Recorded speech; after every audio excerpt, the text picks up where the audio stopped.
मुख्यमंत्री यानंतर सांगलीला पोहोचले आणि सांगलीत पुराचं पाणी येऊ देणार नाही, सांगलीतला पूर मराठवाड्याकडे वळवू असा त्यांनी दावा केला। कोल्हापूरमध्ये महापूर आला आणि या महापुरानंतर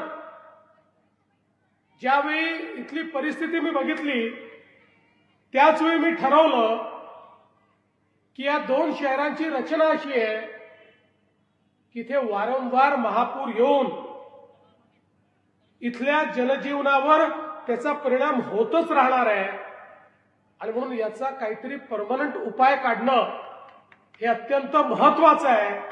हे आम्ही जे वाहून जाणारं पाणी आहे हे सगळं शहरामध्ये न येता ते पश्चिम महाराष्ट्र आणि मराठवाड्यातल्या दुष्काळी भागामध्ये वळवण्याचं काम आम्ही करतो।